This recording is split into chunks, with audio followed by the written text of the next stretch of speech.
guys, welcome back to my channel. Today I have swatches for you from the Age of Resistance collection from Glam Polish. This collection goes on sale February 28th, so in the description box below I will link the Glam site, I will link their Instagram page, I will link my Instagram page where you can see more swatches of everything from this collection, and I will link a page to their stockists. They are an Australian company. They do ship pretty much worldwide, but just in case you are more comfortable ordering through a stockist, that will be down there as well. They do have promotional codes for the first 72 hours of release. You can save 5%, 10%. I will leave all those details in the description as well. So we do have 10 new polishes to look at today, and let's go ahead and get started. So first we have Circle of the Suns, and this is described as a pale pink crelly with iridescent flakies, ultra hollow glitter, and hollow micro glitter. So here's our first coat of Circle of the Suns. So this one is pretty sheer here on this first coat. These iridescent flakies can get easily lost in a more pigmented base, so it does have to be a little bit more on the sheer side, but it does have a very good formula. I didn't have any kind of running or pulling with this one, also no staining with anything in this collection. So here is our second coat, and that's building up well in 2 coats, but I am going to go in for a third coat. With doing multiple coats like this as well, you are going to add some depth to your manicure so it'll look nice and three-dimensional on your nail. This is going to dry down dull and slightly textured because of these larger flakes, so you are going to want a glossy top coat to smooth this over. Glam Polish actually has a nice thicker glitter-eating glossy top coat, which would work really well for everything in this collection. So this is completely opaque in 3 coats. This removal process isn't terrible as far as like removing like a glitter would be, but it's definitely not the easiest either. So there is 3 coats.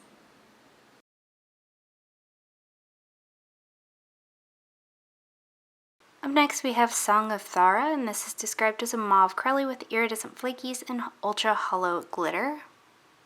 Here's our first coat of Song of Thra. So this one's also pretty sheer here on this first coat. Again, you are working with those iridescent flakes, so the base has to be a little bit more sheer if you want to get the most out of those flakes. But again, it does have a really good formula, not too thick or too thin. I didn't have any kind of running, pulling, or staining. So here's our second coat, and that is building up in 2 coats, but again, I am going to go in for a third coat. This one, just like the previous polish, is going to dry not only dull but slightly textured, so again you will want top coat to smooth that out. I would recommend a thicker glitter eating glossy top coat, otherwise you might potentially need 2 coats of a thinner top coat. So here is that third coat, and this does cover completely in 3 coats. These iridescent flakes, my preferred way of wearing them is with a matte top coat. They kind of have more of a shifty quality to them when you use a matte top coat. So there is 3 coats.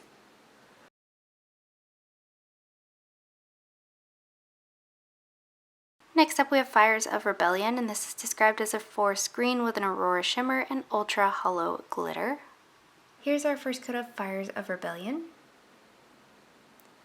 So this one is pretty sheer here on this first coat. Again, it does have a good formula though, not too thick or too thin, no running, pulling, or staining. This one does have a shifty shimmer to it as opposed to a shifty flake, so again, you do have to have a little bit more of a sheared out base. So here is our second coat, and this covers well in 2 coats, but not well enough for me, so I am going to go ahead and go in for a third coat and make that shimmer as strong as possible.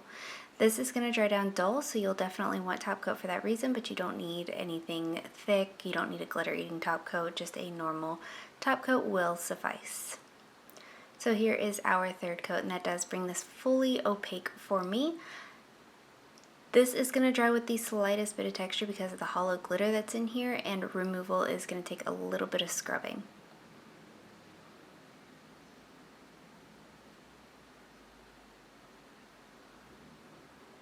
So there is 3 coats.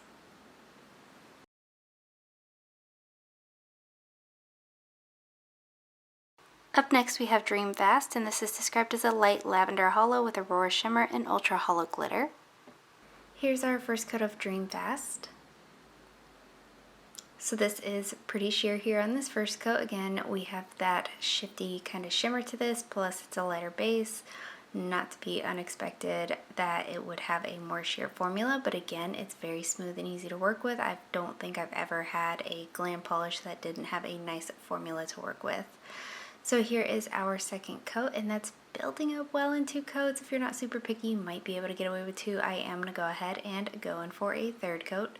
This one dries semi-glossy. I still would recommend a top coat just to kind of bring everything together and make it look like a full manicure. So here is that third coat, and I am happy here on 3. Depending on how picky you are, you might be a-okay with 2.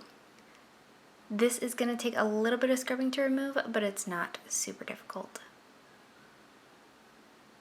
So there is 3 coats.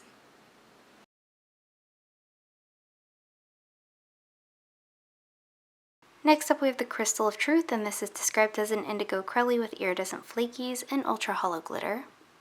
Here's our first coat of the Crystal of Truth. A little bit sheer here on this first coat, but again, a good formula, no running, pulling, or staining. You get a ton of these flakes out without having to do any kind of fishing for them, and they do lie relatively evenly across the nail without having to do any kind of manipulation to get them to do so. So here's our second coat, and that's building up well in 2 coats, but I am going to go ahead and go in for a third coat. If you work a little bit thicker, you might be able to get away with 2 on this one. The flakes that are in here stand out really nicely against the base color, and I do like this one most with a matte top coat. It makes those flakes stand out even more. So here is our third coat, and that does cover completely in 3 coats for me. This is going to dry down dull and slightly textured, so you will want top coat to smooth this out, but removal isn't going to be difficult like a glitter, but these flakes can make a mess.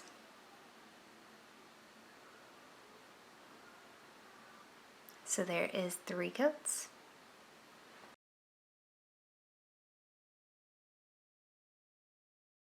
Next up we have Mother Aughra, and this is described as a gray-purple crelly with iridescent flakies and ultra hollow glitter. Here's our first coat of Mother Aughra.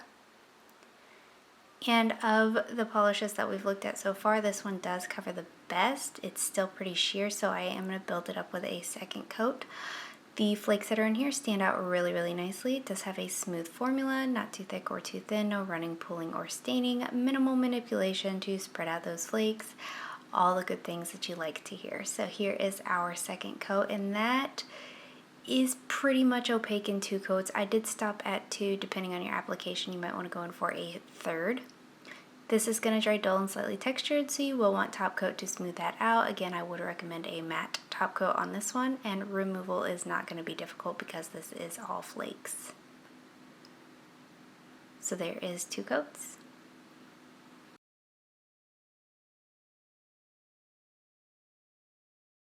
Up next we have the Darkening, and this is described as an aubergine crelly with sapphire, aurora shimmer, and ultra hollow glitter. Here's our first coat of the Darkening. So this one covers pretty okay on this first coat, considering everything else we've looked at today has been relatively sheer on the first coat. This one definitely covers pretty well in comparison, but it is still very sheer. So formula is good, not too thick or too thin. On the thinner side, Glam, when they don't have these flake formulas, their formulas are on the thinner side, but again, no running, pulling, or staining go along with that. So here's our second coat, and that builds up well in 2 coats. I would say fully opaque, but it's not totally even, so I am going to go in for a third coat on this one as well. The shimmer that's in here is really strong, very flashy off the nail. I really can appreciate that. So here is our third coat, and this does cover completely in 3 coats. This does dry decently glossy on its own. It will dry with the slightest bit of texture because of the hollow glitter that's in here, and because of the hollow glitter that's in here, it also is going to be a little bit more difficult to remove than the flake polishes. So there is 3 coats.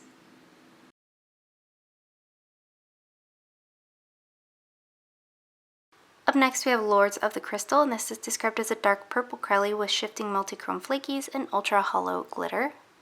Here's our first coat of Lords of the Crystal. So this one covers pretty well here on this first coat considering what it is, but it's not anywhere near opaque, so I am going to build this one up. Formula is very good and smooth, easy to work with. You get a ton of these flakes out. You don't have to do much manipulation to spread them out evenly, and you don't have to do anything special to get them out of the bottle.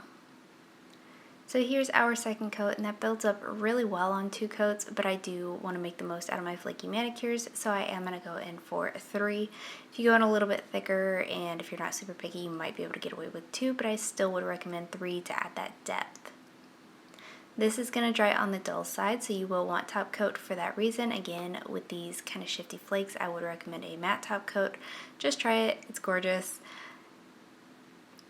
Nothing in this polish is going to be difficult to remove, but it is going to dry with some pretty significant texture. These flakes are quite large, so you might need 2 coats of top coat. So there is 3 coats.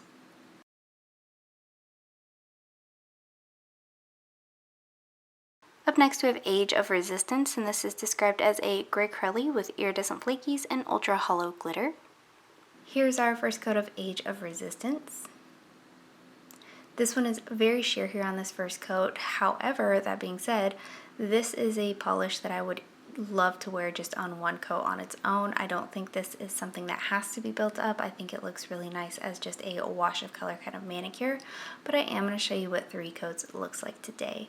So here's our second coat, and you're building up those flakes and you're building up the base color, but it's not completely opaque. So again, I am going to go in for 3 coats.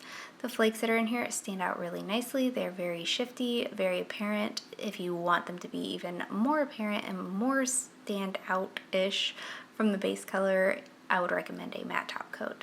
So this is completely opaque in 3 coats. Again, this will dry with some texture because of the larger flakes that are in here, so you might want some thicker glitter-eating glossy top coat to smooth this out, but nothing in this is going to be difficult to remove.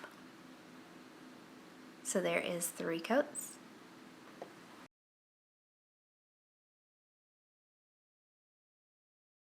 And lastly for today we have Eye to the Stars, and this is described as a hollow base with shifting multichrome flakies and metallic purple glitter. Here's our first coat of Eye to the Stars. So I am going to build this one up on its own. It could double as a pretty dense topper if you are into that kind of look. If something's too dense for me, I'd prefer it to be built up on its own though. This does have a good smooth formula, no running or pulling on this one either. A nice strong holographic base and a ton of these flakes. With this kind of formula though, I do feel like I have to be a little bit more mindful of where my flakes lie and manipulate them as necessary. So here is our third coat, and that's opaque in 3 coats from me. If you're not super picky, you could probably get away with 2. I think there's so much happening in here that nobody would be able to notice your nail line. This is going to dry dull and textured, so again, you'll want top coat, and removal is a little bit difficult. So there is 3 coats.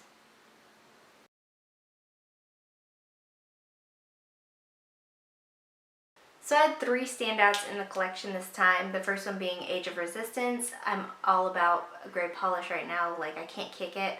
Really, really beautiful. The flakes that are in here are stunning. It looks absolutely gorgeous with a matte top coat. I really like this one. My next one being Song of Thra. I still don't know if I'm saying that right. But again, it's kind of like that dusty mauve shade, which I'm kind of digging for like the idea of spring right now. I don't know if I'll be feeling it like in the next couple of months, but right now, love the idea of it. And again, this one looks really beautiful matte. And then the last one being Lords of the Crystal. I think this juxtaposition of like the darker base and the brighter flakies is really, really beautiful, and it looks really flattering on my skin tone, and once again, really gorgeous with a matte top coat. So those are the 3 polishes that stood out to me from this collection. And guys, that is it. Let me know in the comments below what you thought of this collection. Let me know if you plan on picking any of them up, and let me know what your favorite was. Give this video a thumbs up if you liked it. Subscribe if you'd like to see more from me, and I will talk to you again next time.